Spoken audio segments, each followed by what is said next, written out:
Welcome to GovCast, connecting with federal IT's top decision makers. I'm Alexander Bolova, production lead at GovCIO Media and Research. With me today is managing editor Ross John Fortune. Hi, Ross. Hi, Alex. You had the opportunity to chat with Will Cahoe about GSA's 10X program. How'd it go? It went great. There was a lot of interesting stuff that came out of it, a lot of things I didn't know about 10X and GSA's program to bring these ideas from federal employees into government on a wider scale. Yeah. So tell me a little bit more about GSA's 10X program. When did it start and what's its mission? It started a few presidential administrations ago. I know Will talks about that in our conversation. So it's been around, I think, since 2015. And so it's been a little bit where it's essentially an idea incubator, which a lot of agencies have. I mean, they're not the only one, but GSA has this economy of scale because it is an agency that supports all federal agencies, and basic function things like office space and property management, things like that. It gives it a better ability to be interoperable between agencies. So they have this program that they launched. It opens up submissions during different time periods. The current idea period or acceptance, these would be for fiscal 24 funding, runs through the end of November 30th. And federal employees can submit an idea. They have to be concise in their idea, and they have to be something that are good for people and make government work better for the citizenry. Yeah, I think Will says in the interview that it's a maximum of 1,000 words or characters. Regardless, it is much shorter than your typical proposal. So is there anything else that we should know before hopping into your interview? Just that I was surprised at how much it operates within this administration and to a lesser extent the previous two administrations' emphasis on customer service and making digital government easier for people. I know we've talked on the show about the digital customer experience. One of the examples that Will brought up was the U.S. web design system, which essentially standardizes the way that government websites look and makes it so that you can trust a government website so you're not being scammed into giving away your social security number or whatever. That seems like a fairly minor thing or a fairly easy thing, but it's really not because of the dispersed nature of agencies and agency staffs. It was a really game-changing thing, and it's one of the things that came out of 10X. Awesome. Well, with all of that in mind, let's take a listen to your conversation.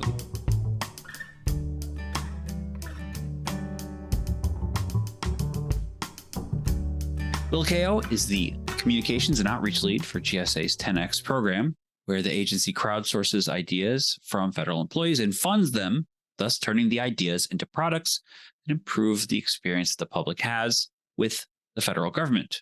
Will, welcome to the show. Thank you so much, Ross. It's lovely to be here. Excited to talk about 10X. Let's talk about the program. What's the history of it and what successes have you seen come out of it? Sure, that's a good place to start.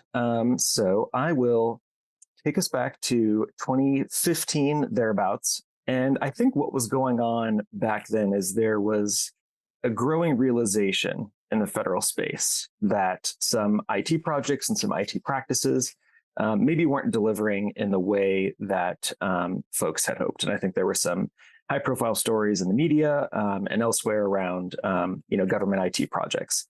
And so I think there was this growing realization that government needs new ways of doing things. We got to try something new. And so over here at GSA, there was basically a portion of what we call the Federal Citizen Services Fund, which is a congressionally appropriated fund that we use here at GSA.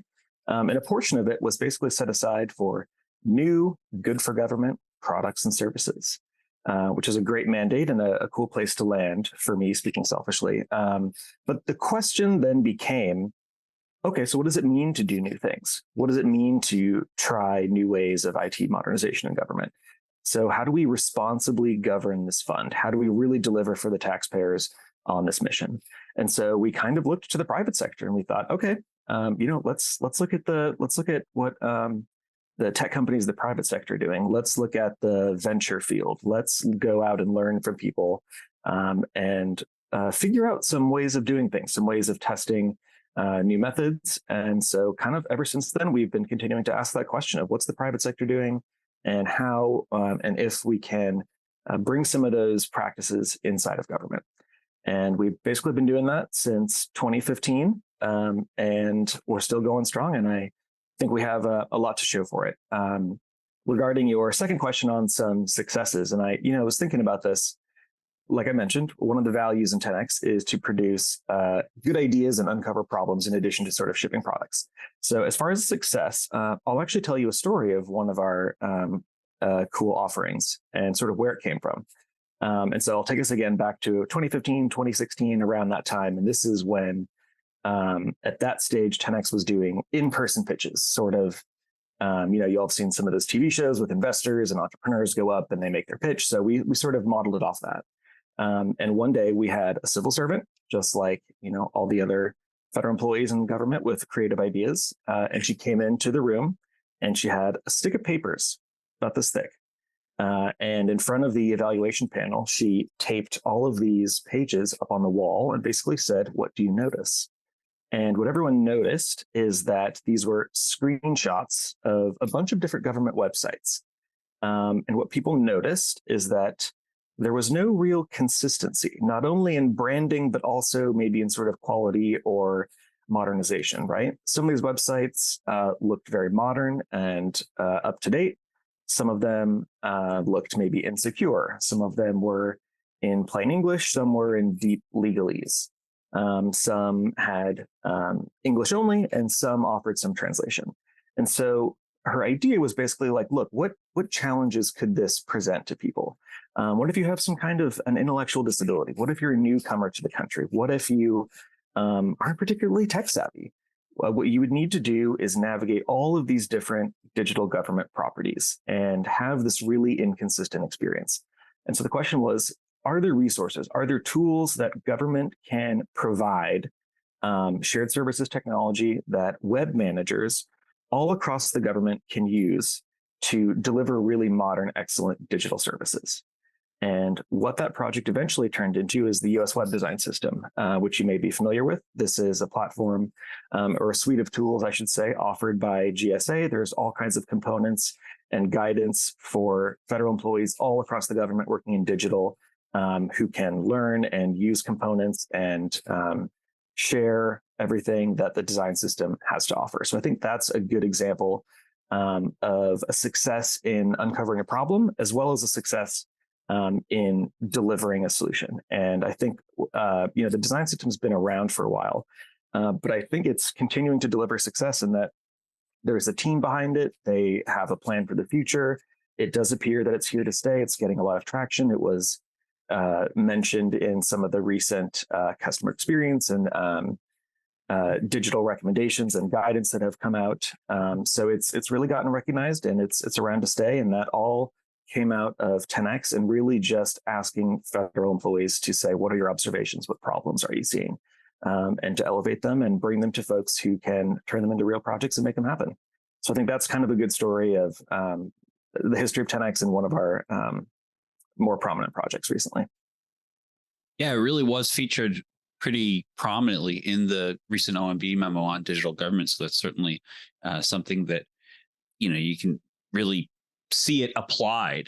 You mentioned the lessons that are learned about uncovering problems during this process, and I certainly see how that's an R&D type thing. Let's sort of build off that digital government emphasis. How does the program sort of integrate with the federal government, and to a certain extent, this administration's emphasis on things like CX and digital government?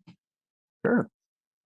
So I will say that 10X has been around for several years, and we've crossed about 3 different presidential administrations, and we're still fighting the good fight, doing trying to bring modern experiences to the public, right? So cross administration priorities; these are things that we've been talking about kind of at the federal level for a long time. So I don't think 10X necessarily, we don't take an approach of, okay, what is the exact current administration's priorities? We instead look sort of at the through line that we've seen. And I think the through line for 10X is, it's pretty clear, right? It's around how does the government deliver secure, equitable, modern digital experiences? So we've been doing that kind of the whole time along.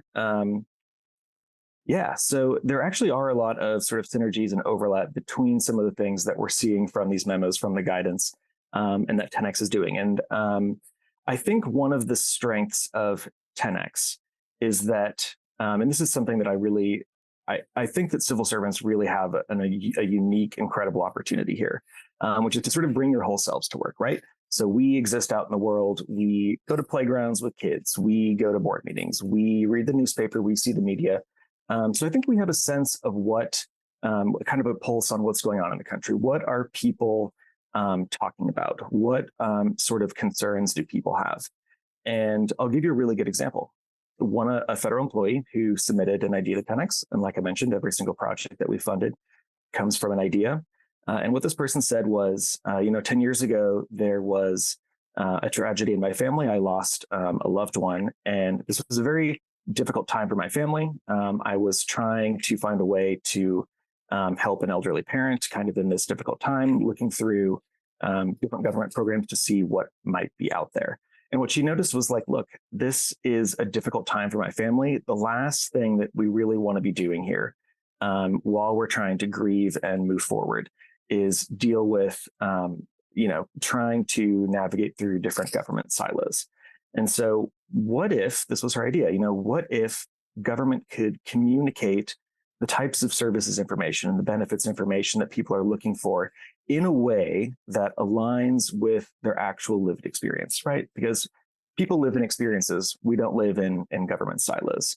So for example, if you do lose a loved one, if you are going through this hard time, maybe the person who passed away had pension benefits. Maybe there are loose ends to tie up with Social Security or some kind of employment. Maybe they were a veteran and they're eligible for, veterans benefits, things like this. And this was another sort of successful 10X project that resulted in what's called the benefits locator tool. And this is in beta with GSA Gov, which I'm sure you're familiar with. And the idea is that you can go to this platform and you can enter in information about the experience that you've had. And this tool will automatically sort the different benefits that you may be eligible for. And I bring this up because life experience work is actually something that we've been hearing from OMB, right? What if government could take the sort of cross-agency, really end-user, customer-focused approach and say, what if you are a newcomer to the US? What if you're welcoming a child? What if you're reaching retirement age? What if you are exiting active duty military and returning to civilian life? All of these things that could trigger interactions with the government. What if we could focus there and make those specific experiences more equitable and more modern and just work better for the people?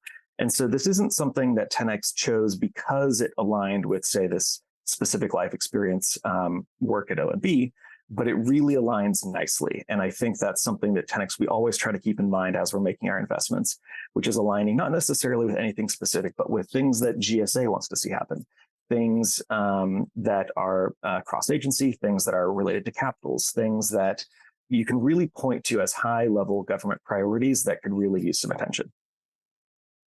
I didn't realize that was something that came from 10X or that 10X was involved with, because I know it's something that's sort of been a hobby horse of mine in my career in talking about government CX. A lot of people don't differentiate between agencies. It's just quote unquote the government. Yep. So getting into a single experience is a huge CX thing. And I know that's something that the administration, I think, is rightfully understood. Mm-hmm. So let's move back to talk a little bit about a process. You mentioned the private model, VC, the SV model, that sort of thing. What is the process from the idea stage to the funding stage? Sure. Great question. So I'll take us back at what I'll call phase 0. This is the problem sourcing. And this is really the first step, which is part of my job is to go out into the federal agencies and say, what problems are you all seeing? To really go look for the types of projects that are a great fit for 10X that could really deliver impact. and that people are really excited to solve. So that's the first step, is going out and basically just gathering ideas, gathering hypotheses, gathering problem statements. And then we evaluate them. We get a couple hundred ideas each year, only can fund 10 to 20. So we take this pool of ideas and we evaluate and we debate and we really take a long, hard look at these ideas to say which are the few of these many that we want to invest in on behalf of the public. And I'll give a quick snapshot of sort of what we're asking in this evaluation process. We have 4 broad criteria. One we just sort of talked about. One is alignment. Again, the question, does this align to something that GSA wants to see happen? Does this align to something that we're hearing from OMB and other places?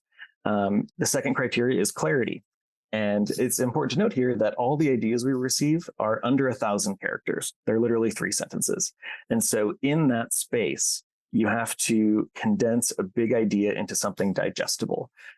Because, say you work at VA, say you work at the Department of Education, you're going to know acronyms and you're going to know systems and processes that I don't. So in this 3-sentence idea, really make it clear. What is the benefit? What's the so what? Why should we solve this problem? Why is this worth putting some energy, resources, and funding behind? The third category is impact. And again, this is just sort of put your yes hat on, put your dream hat on and say, if this were wildly successful, whose life could we change? Who could actually get something that they need in a way that they couldn't have before? How many people could this possibly affect? How big of a problem is this? And really sort of ask ourselves, what is the so what here? What's the impact? And the final one is feasibility. And this is a newer criteria element that we have, which is to say, you know what, 10X can't do it all. Not every project is a good fit for 10X. We have limited funding and resources. We can't solve all problems, and we're not going to try to solve all the problems. So we have to ask ourselves, which are the ones that really look like a good fit for 10X? Which are the projects that really look like something where we can deliver value here within our process? And the ones that are feasible tend to move forward. So that's kind of the overall criteria. This is a big process for several days. We're all in a room arguing and debating and looking at our favorite projects and the ones that we think could really deliver for people. And so we whittle down the list to 10 to 20 projects. And then those we kick off, and those we really put into, what we call the 10X investment process. This is something that we've modeled after the private sector. And basically the idea here is that not all projects are going to work out. And this is something that any venture professional will tell you, right? Invest in 10 ideas because only one of them is going to work. And don't be afraid to close the other 9 of them down. So we put in, say, 20 projects into this phased investment approach. And what we're really looking for are reasons to say no to projects and to uncover reasons why it might not be successful. And that's really that first step, right? It's not all negative. It's not all let's spend a year looking for reasons to say no. Let's spend a year looking for reasons to say yes, but only to the projects that feel like they could deliver. So in that first bit of 10X, an idea starts with 3 sentences, boom, it's now a project. That first bit of the project is a 2-week investigation sprint. And all we're looking to ask here is this a bad idea? Are there obvious red flags? Is this idea something that has been tried a million times and has, for obvious reasons, failed? Are there legal or regulatory hurdles why this cool hypothesis that you have are unworkable? Is this something that, hey, let's talk to 5 people who might be affected by this problem. And if all 5 of them say that's not actually a problem for me, then is that a reason why 10X should move forward or not? And so at the end of that 2 weeks, the project team, who we've had out doing research, talking with folks, learning about the problem space, they come back to 10X and they say, here's what we found. And they make a recommendation and they say, you know what, I think we should move forward. There could be a there could be some impact to deliver. There could be a product or service that comes out of here. So let's move forward. Or they could say, you know what, we did our 2 weeks and it sounds like this isn't something that's going to deliver impact. There are reasons why this may not be successful. So let's close it down here. And every step in between these phases of a 10X project during the life cycle, we basically have a red light and we say, stop or go. Should we move forward? And we demand that our project teams and the projects prove that they are continuing to be viable, that they prove that they could be adopted, to prove that they could deliver impact. And if it's a yes, then we put a little more support, a little more time, a little more energy behind the projects. And I'm happy to go into all 4 phases, but basically we do this 4 different times throughout the life cycle of a project. usually saying no in between each phase. In fact, only about 1/3 of projects are going to move from one phase to the next. So we're really good at saying no to projects. We're good at finding great problem statements. And I think we're good at really validating problems, doing really great user research, doing prototyping, doing all kinds of testing. And we really put it through this rigorous approach that we adopted from the private sector, which is only fund the ideas that are most promising, and don't be afraid to say no. Yeah, I imagine you have to kill a lot of darlings in this process, but the last thing you want to do is chase these ideas that don't fit the criteria as best they can. Exactly. Let's sort of end on this notion of portability, and what can other agencies and other leaders, officials take from the successes of the program, and specifically the funding model and the process that we just talked about? Sure. I think there are a couple different ways that agencies can benefit from 10X. One, of course, encourage all federal employees at any GS level, at any agency, submit an idea to 10X. We can make really wonderful things happen. And we get actually quite a few inquiries from different agencies who say, this 10X thing is really interesting. We're actually interested in spinning up something ourselves. Could you talk to us about how we might do this? And one thing that I always want to emphasize in those conversations is that 10X works for us. It works. We designed our process around our funding authority. We designed our process around we're in GSA. What is GSA trying to do?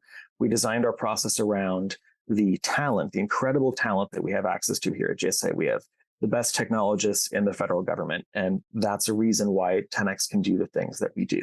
Not every agency is going to have this. Not every agency is going to be able to do this exploratory, digital service innovation. Not every agency needs to do this, right? That's one of the cool things about 10X is that we can go out and help agencies. So for agencies who are interested in this 10X thing, I would say talk to us, but I think it actually might be a failure if agencies begin to carbon copy 10X and use our exact same approach, because it should fit within the context that you operate.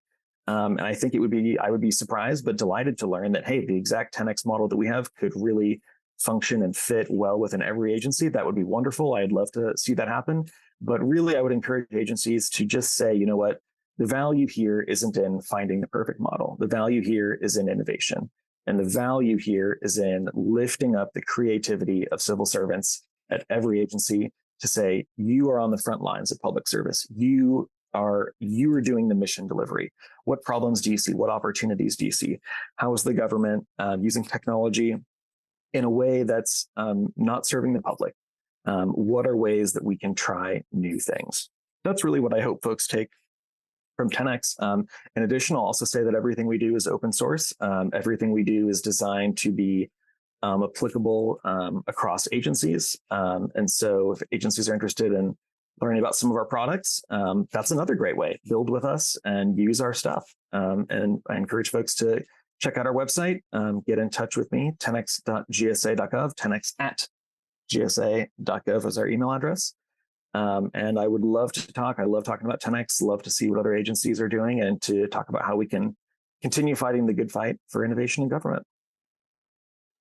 I know we have a lot of innovators and people in government interested in these kind of things in our audience. So hopefully we can make those connections here via this GovCast. Will, thanks so much for being on with us. Hey, thanks so much, Ross. It's a pleasure.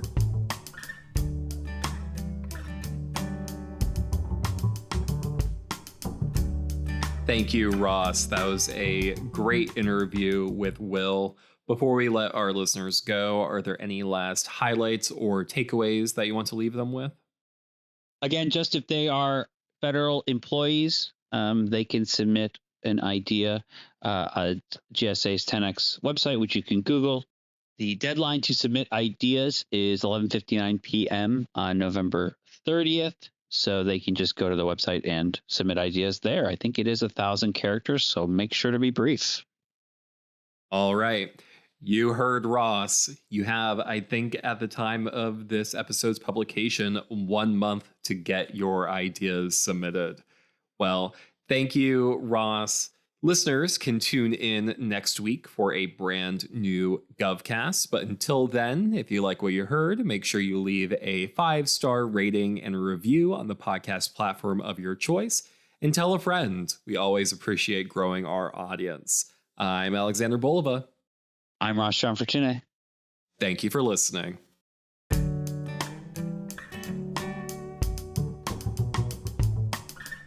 GovCast, along with HealthCast and CyberCast, is a production of GovCIO Media and Research. For more podcasts and to check out the other shows, head to govciomedia.com. Watch out for new episodes released every Tuesday and Wednesday across our shows. You can follow all of them on your favorite podcast platform. And if you like what you heard, make sure to let us know by leaving a review. And if you have any topics you think we should look into, contact us at newsletter@govcio.com.